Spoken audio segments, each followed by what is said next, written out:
teef génn ak mer wax ci loo xamante ni tey jii ñu ci bari tamit ñu ngi ko doon ñaawlu parce que loolu da doon jur li nga xamante ni moo di violence déjà rek li nga xamante ni xew na ba nga ko yëgee. di ko naxarlu.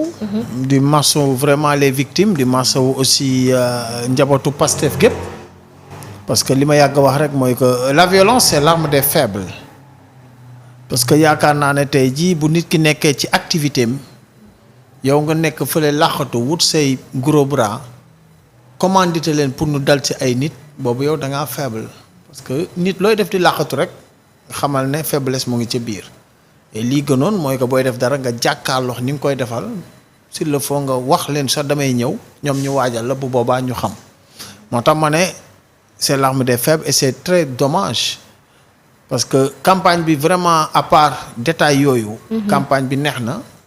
Il y a de l'ambiance il y a aussi des programmes que les gens déroulent nit ñi di leen déglu et foo manti dem ci wàllu Pastef liste Pastef da ngay gis ne tey ay bain de foule la boo xam ne le président Ousmane Sonko dafay toog ak askan wi toog sax ci ay fauteuil wala ay chaise di wax nit ñi di ko dëkk ci référentiel 2035 et loolu yàggul am moom moo ko créé ñu bëgg ko ñu bañ ko parce que li ñu gisoon ci campagne ay meeting la yoo xam ne folklore bi mooy dominer. ci meeting bi da ngay gis sax ay rivalité ay appartenance ay pancarte yoo xam ne tey leader bi lañ fiy teg soutien et cetera et cetera. et les t-shirts aussi. te t-shirt individuels yoo xam ne tey da doon saper carrément l'harmonie et tey boo demee ci Pastef boo gisee li ñuy def mooy que c'est le Sénégal drapeau Sénégal la ñuy gën a yëkkati ci kaw et tout le monde s'y retrouve quand même dans cette manière de faire la campagne de faire la politique comme on l'a dit rek on va imposer cette politique.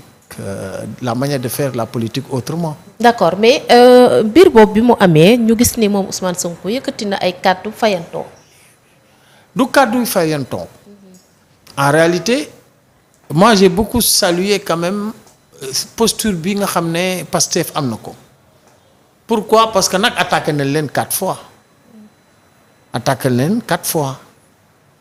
réagir ci 4e fois bi la ñu réagir parce que aussi li ñu gis dafa metti et c'était atroce image yu ñu gis deret bi ni muy couler aussi ak nit ñi dalee ci kaw waa Pastef lu ëpp nag tuuru moo tax réaction boobu am et sant yàlla aussi ba loolu passé aussi revenir nañ à la raison muy le président Ousmane Sonko muy Barth et Sénégal nag li fi doy waar mooy que du ñu xool ku tooñ mais ku fayu la ñuy xool heureusement que fayu amul mais alerte amoon na ba boo demee fu mel ni Baobab quand même nit ñi jaaxle woon nañ tey li nga xam ne mooy sagesse li nga xam ne mooy réew mi ci kaw ak conseil yu baax tey tax na ba ñu désamorcer cette bombe là mais yaakaar naa ne ñëpp gis nañ ne élection yi Pastef comportement bi mu am c'est exemplaire la manière de faire la campagne c'est louable et c'est à copier et à diversifier un peu partout mais lii indi ñuul bi rek mooy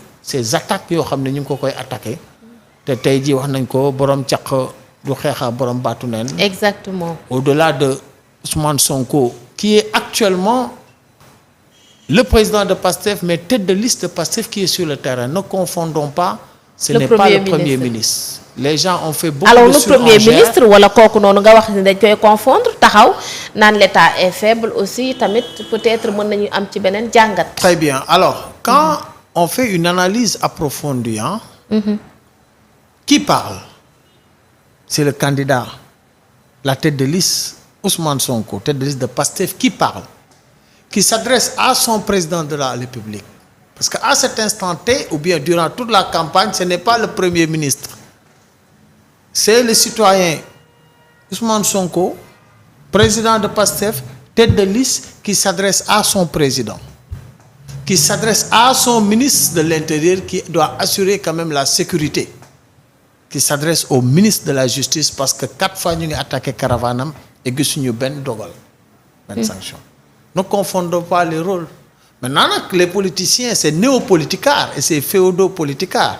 qui aujourd'hui à partir du 17 inchallah on va signer le peuple sénégalais va signer leur acte de décès politique. loolu ngeen jàpp. loolu mooy am incha allah parce que loolu la ñu gis. loolu Mbadou da ngeen a gis ful bi ni mu leen toppee ngeen jàpp ni peut-être ñooñu ñëpp ay jëli nañ seen i carte wala dinañ voter. xam nga ce que j'ai toujours dit c'est que on a une opposition âge mental bas de la cheville, une opposition qui ne réfléchit pas réellement sur les enjeux, le contexte de l'heure. Parce que le signal a été déjà donné par le peuple sénégalais avec 54% élection présidentielle lu masul am. Opposant bu ñëw au premier tour nga gagné avec 54%. Le signal était extrêmement fort. ku jàpp ne yow sa bopp moo tax résultat boobu da ngay nax sa bopp. C'est le peuple qui s'est exprimé par rapport ak li mu dund. Par rapport ak aussi depuis 1960 Sénégal ñi nga xam ne ñu ngi koy caxab-caxabee ba ñu nekk ci situation yi. Donc ñoom ñoo bëggul décrypter ñoo bëggul déchiffrer li peuple bi wax. et pourtant fu ñu toll ñu ngi wax Ousmane Sonko peuple bi dañu dañ ci moom parce que 7 mois gisuñu dara nit ñaa ngi gën a sonn aussi. loolu ñan ñoo koy wax.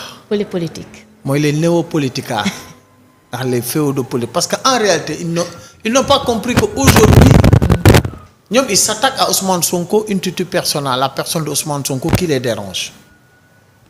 Mais ils n'ont pas compris que Ousmane Sonko incarne aujourd'hui l'espoir de la jeunesse. Je ne dirais pas l'espoir du Sénégal, mais l'espoir de tout un continent. Tey boo demoon démb ci stade bi di nga gis ay mag tey di nga gis mag ñi maire ñi ñëpp ñoo taxaw parce que ñoom ils ont compris yàgg nañ fi depuis 1960 mosuñu gis lii te lii am nañ ci yaakaar ñoom mag ñi parce que xam nañ ne seeni doom ak seeni sët mën nañ ci bénéficier wu.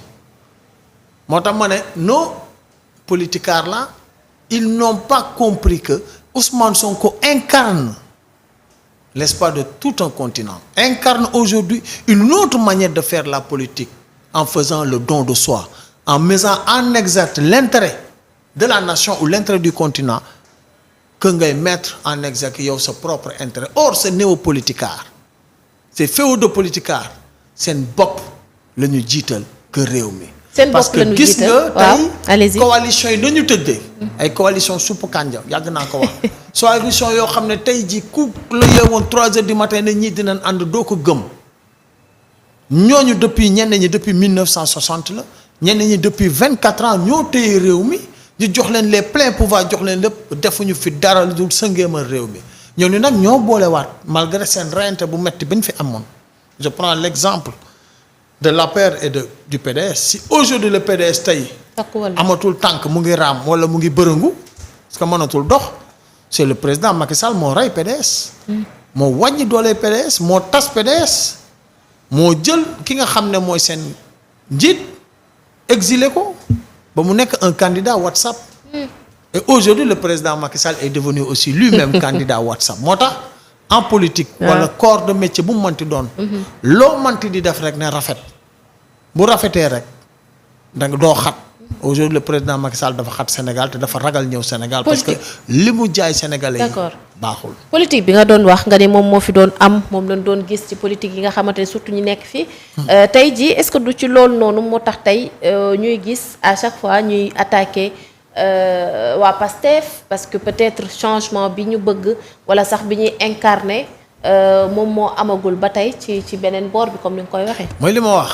aujourd'hui li ñu gis dama ne du Sénégal rek mais gisuñu ko woon ci Afrique.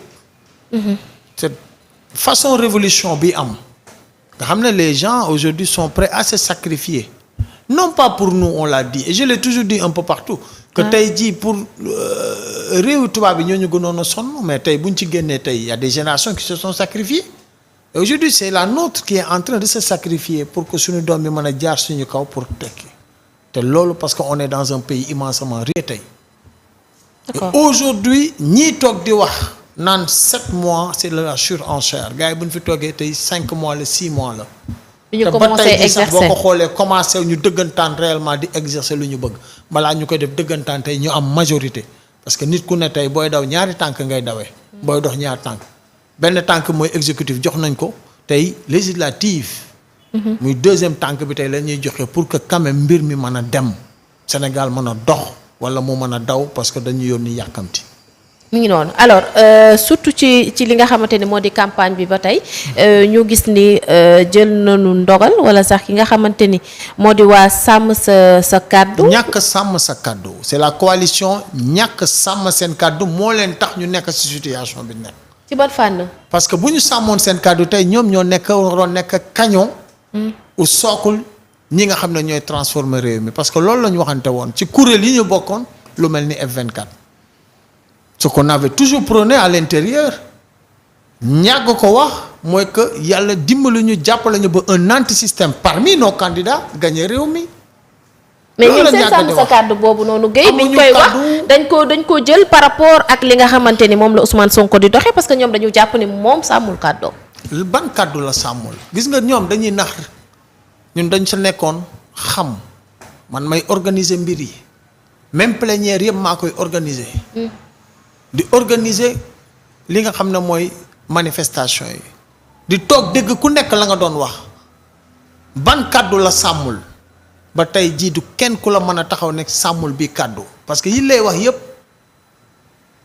dañ ci tolloogul bu ne appel à la candidature tollooguñu ci am réew mënoo ko hérité nii ak condition yi nga ko hérité et tu te permets naan poste yëpp da nga ko def appel à la candidature dans 3 ans 4 ans doo liggéey parce que ñëpp xam nañ procédure appel à la candidature yeneen yëpp lu ñu mën a génne ay waxu naq sa xandal lañ parce que en réalité le problème c'est pas ça le problème du ay question de cadre et cetera c'est Ousmane Sonko qui les dérange c'est la personne intitut personnel de Ousmane Sonko qui les dérange moo tax tey ngay gis situation bi ñëw tey mooy lan mooy il essaie de mettre benn dualité qui est impossible qu'on le veuille ou pas donc ñoom dañoo ñàkk sàmm seen kàddu moo ñu jural ñoom position yu ñu nekk tey parce que bu ñu sàmmoon seen kàddu jàppoon seen bopp comme nan doon waxtaane nan doon toog ñu bañ a nekk nag on découvre tout le temps que en réalité ay bukki yu sàng woon deru béy lañ parce que donc lan doon toog di ko nas di ko notti di naan yàlla tey